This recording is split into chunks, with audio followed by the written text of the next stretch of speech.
हमारे merchandise store आपण को विजिट करें, जिसका लिंक दिया हुआ है डिस्क्रिप्शन में। वहां आपको मिलेंगी बहुत सारी शर्ट्स, पोलो शर्ट्स मिलेंगी, राउंड नेक शर्ट्स मिलेंगी, मग्स मिलेंगे, बुक्स मिलेंगे, और इन सबको आप क्रय कर सकते हैं और धार्मिक योद्धा बन सकते हैं। नमस्ते। आप सभी से अनुरोध है कि कृपया हमारे चैनल को आप सब्सक्राइब अवश्य करें, हमारे वीडियो को लाइक करें और शेयर भी करें। भारत में बांग्लादेश जैसी टूल किट को ऑपरेट करने की मंशा अब ओपनली जाहिर की जा रही है। लोग ये जान ही रहे थे कि ये जो बांग्लादेश में जो ऑपरेशन हुआ है, ये एक टूल किट द्वारा मैनेज्ड ऑपरेशन है। लेकिन उस टूल किट को भारत में लागू करने की जो इच्छा, जो उत्कट इच्छा, और जो बिल्कुल जिसको कह रहे हैं कि जो खुशी जो फटी पड़ रही है हमारे यहाँ के जो टूल किट से ऑपरेटेड लोग हैं उनकी, वो अब खुल के सामने आ गई है। और आई भी किसके माध्यम से है, वो इस्लामियों के माध्यम से स्पष्ट रूप से आ रही है, और कुछ जो और लेफ्ट लिबरल टाइप के लोग हैं उनके यहाँ से अस्पष्ट रूप से आ रही है। जो सोशल मीडिया पे जो लोग हैं इस तरह के, उनकी तो मैं बात ही नहीं कर रहा, मैं तो अभी आपसे बात कर रहा हूँ कि आज कम से कम 3 लोगों ने ये खुशी जाहिर की है अप्रत्यक्ष रूप से, और ये कहा है कि भारत में भी बांग्लादेश हो सकता है। किसने किसने कहा? महबूबा मुफ्ती ने कहा कि भारत में भी बांग्लादेश जैसी स्थिति हो सकती है।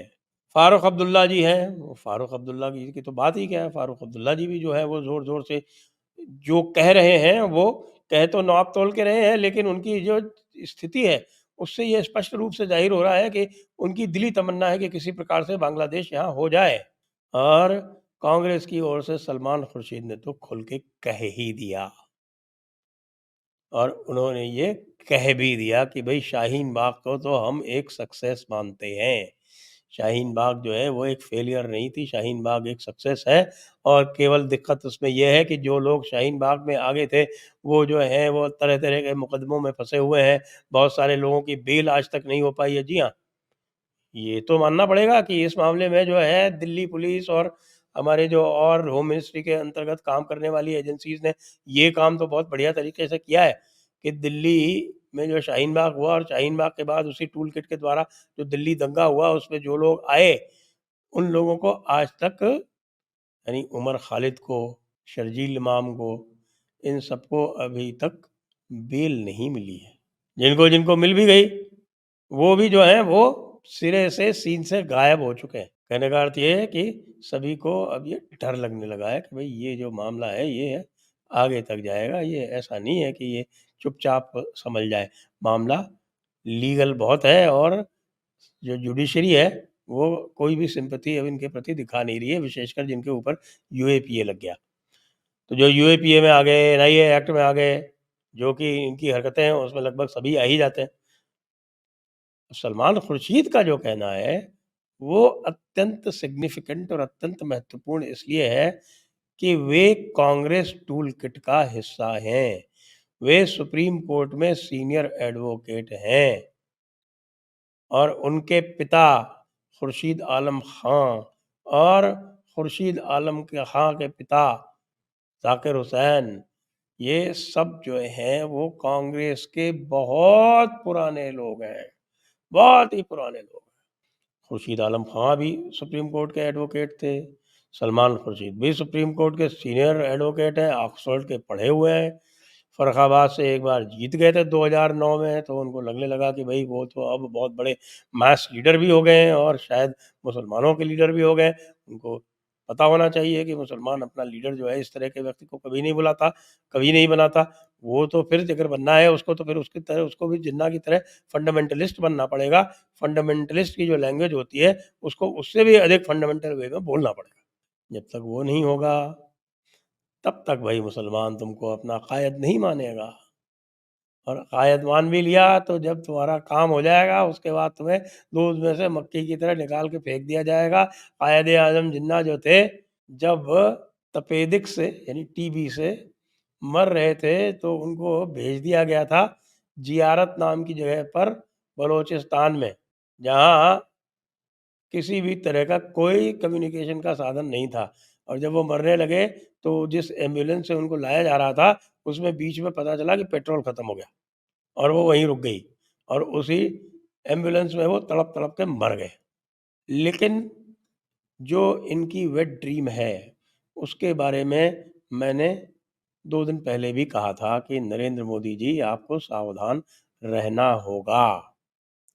इसलिए मैं एक बात तो कहता हूँ कि नरेंद्र मोदी जी सावधान रहने के साथ-साथ जो नैरेटिव चेंज करने के लिए, जो नैरेटिव चेंजिंग वो वक्फ अमेंडमेंट एक्ट लाए हैं, उसके लिए ये मैं कहूँगा और ये मैं प्रशंसा करूँगा कि बिल्कुल सही समय पर ये काम किया गया है। क्योंकि इनसे केवल डिफेंस करने से काम नहीं चलेगा। आपको न केवल नैरेटिव बदलना पड़ेगा, आपको अपने लोगों को गैल्वेनाइज़ करना पड़ेगा, अपने लोगों को इंस्पायर करना पड़ेगा, अपने लोगों में उत्साह भरना पड़ेगा। अपने लोगों में उत्साह आप तभी भर सकते हैं जब आप वक्फ अमेंडमेंट जैसे एक्ट लाके ये प्रदर्शित करें कि भई आप जो हैं वो हिंदुओं को जो गुलाम बनाने का एक ज़रिया बना रखा गया था, ये वक्फ एक्ट, उसको आप हटा रहे हैं। जी। क्योंकि ये वक्फ एक्ट जो है वो पूरी तरह से जो लिखा हुआ है लैंड जिहाद के मामले में बड़ी किताब छोटी किताब में, उसी उद्देश्य की ओर ये वक्फ एक्ट भारत को ले जा रहा था। मैं यहाँ पर कई बार कह चुका हूँ और एक बार फिर से दोहरा देता हूँ कि जो इस्लामी कानून है, इस्लामी कानून के मुताबिक कोई भी जगह, कोई भी दर, एक बार कोई भी दारुल खिलाफा में आ गया, खिलाफा का मतलब होता है कैलिफेट, दारुल खिलाफा में कोई आ गया तो उसके बाद वो वक्फ प्रॉपर्टी हो जाती है, वो फिर अल्लाह का मकाम हो जाता है और उसके बाद फिर ये हर मुसलमान का फ़र्ज़ है कि उसको वापस फ़तह करे। भारत दारुल खिलाफा रह चुका है। कैसे? यहाँ पर इस्लामिक रूल था बहुत लंबे समय तक और औरंगज़ेब के टाइम तक तो लगभग पूरे भारत पर मुग़लिया शासन हुआ करता था। इसलिए ये इसको पूरे को एक वक़्फ़ मानते हैं और इसको ये जिहाद मानते हैं कि इसके ऊपर पूरे के ऊपर कब्ज़ा किया जाए। और ये जो वक़्फ़ था, इस तरह से ये बनाया गया था। आप देखें जो राजेंद्र सच्चर कमेटी के रिकमेंडेशन के मुताबिक इसको बनाया गया था। राजेंद्र सच्चर कौन थे? राजेंद्र सच्चर वो थे जिन्होंने वो माइनॉरिटी वाली रिपोर्ट कायम की थी, जिसके ऊपर जो है जो 15 सूत्री माइनॉरिटी वेलफेयर प्रोग्राम चलता है आज भी। अब तो काफ़ी कुछ डाइल्यूट कर दिया है भारत सरकार ने और मोदी सरकार ने, लेकिन अदरवाइज़ तो उसके हिसाब से भी पूरा ये था कि भई ये लोग जो कि कहते हैं कि हमने 1000 साल यहाँ हुकूमत की, ये भी कहते हैं कि हम पिछड़े हुए हैं कि भई तुमने हुकूमत की और तुम पिछड़े हुए हो, ये दोनों विरोधी काम जो है ये कैसे हो गए? ये काम तो तुम ही लोग कर सकते हो कि भई 1000 साल हुकूमत करके भी तुम कहो कि तुम पिछड़े हुए हो और तुमको जो है वो स्पेशल प्रोटेक्शन चाहिए।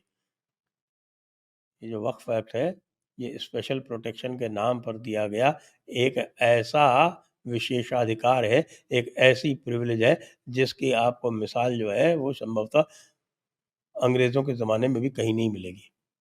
अंग्रेज़ों ने भी वक्फ एक्ट लाया था, 1913 में उनका भी वक्फ एक्ट था, लेकिन वो वक्फ एक्ट जो था, वो केवल और केवल मुस्लिम चैरिटीज़ के ऊपर था। जो मुस्लिम चैरिटीज़ हैं, उनको उन्होंने कह दिया वक्फ एक्ट, बाकी को कह दिया ट्रस्ट एक्ट और चैरिटीज़ एक्ट। यहाँ तो वक्फ एक्ट का स्कोप ऐसा बढ़ा दिया कि भई जिस जगह पर वक्फ वाले जो है हाथ रख दें, वो उनकी हो गई। ताजमहल उनका हो गया, कुतुब मीनार उनका हो गया, लाल किला उनका हो गया, आगरे का किला उनका हो गया, मंदिर उनके हो गए, शिवालय उनके हो गए, नदियाँ उनकी हो गई।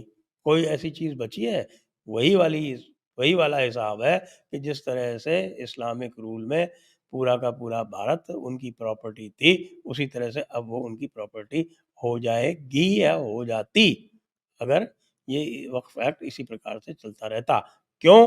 क्योंकि देवबंद से लेके 1857 का जो विद्रोह हुआ या 1857 का जो जिहाद हुआ, सबका एक ही स्पष्ट ध्येय था और वो ये था कि भारत में इस्लाम का राज्य फिर से कायम करना और वो आपने पीएफआई के उन 2047 वाले डॉक्ट्रिन में भी देख लिया। और उन्होंने तो इतना एक्सप्लिसिटली कह दिया कि उन्होंने कहा कि उनको तो पूरे भारत का इस्लामीकरण करने की ज़रूरत नहीं है, कन्वर्ट करने की ज़रूरत नहीं है, केवल 10% मुस्लिम जो है उनके साथ आ जाए, तो जिस तरह से पहले भी माइनॉरिटी में होते हुए भी पूरे भारत पे हुकूमत करते थे, उसी तरह से अब भी कर लेंगे। बांग्लादेश के बाद ये हिम्मत और भी अधिक बढ़ गई है, और ये हिम्मत जो है वे दिखा रहे हैं राहुल गांधी को और उनके चेलों को, जिसकी वजह से राहुल गांधी और उनके चेले सलमान खुर्शीद जैसे लोग जो है अब खुल के बोल रहे हैं कि यहाँ पर भी बांग्लादेश होगा। यहाँ पर बांग्लादेश कभी नहीं हो पाएगा। उसका बहुत बड़ा कारण है, उसका कारण ये है कि यहाँ पर 85% हिंदू है, और ये जो हिंदू है वो अस्त्र और शस्त्र की महिमा जानता है। हमारे सारे देवी देवता जो हैं वो अस्त्र शस्त्र से लैस रहते हैं। हमारे यहाँ क्षत्रियत्व को, क्षात्र गुण को अत्यंत प्रधानता दी जाती है।